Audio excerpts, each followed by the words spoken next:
નમસ્કાર મિત્રો, તો આજે હું તમને એક એવી સફર વિશે જણાવવા જઈ રહી છું જેણે અમારી વિચારવાની રીત જ બદલી નાખી.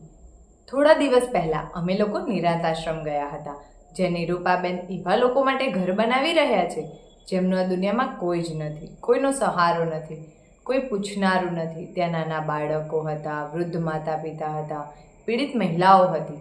આવા ઘણા ચહેરા હતા જેઓ બહારથી શાંત દેખાતા હતા પરંતુ અંદરથી ખૂબ તૂટેલા હતા.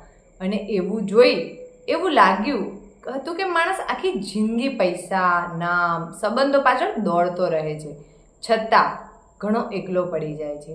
તેની એક વાત દિલને અંદર સુધી હલાવી નાખતી હતી. એક એવી ઘટના હતી જેણે અમને રાત્રે ઊંઘવા પણ નથી દીધા. નિરૂપાબેને અમને એક માત્ર 12 વર્ષની દીકરીની વાત કહી.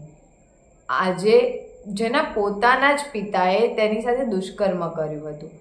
જ્યારે એ નિર્દોષ દીકરીએ પોતાની માતાને હિંમત કરીને કહ્યું કે મારા સાથે આવું થયું છે, ત્યારે તેને ન્યાય કે સહારો આપવાની જગ્યાએ જવાબ મળ્યો, આવી વાતો બહાર નથી કહેવાની, ઇજ્જતનું શું થશે?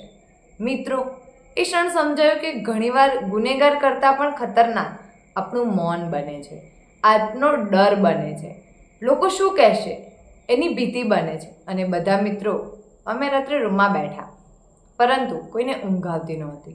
આંખમાં આંસુ હતા પણ રડી શકાતું નહોતું.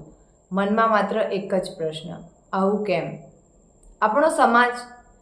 પછી અમે બધા લાંબી ચર્ચા કરી. વિચાર્યું કે શા માટે હજુ પણ ઘણા લોકો સત્ય છુપાવી દે છે?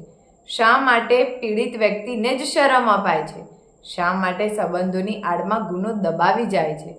અને એ દરમિયાન સમજાયું કે સમાજ બદલવાની શરૂઆત બહારથી નથી પરંતુ પોતાના વિચારોમાંથી કરવી પડે.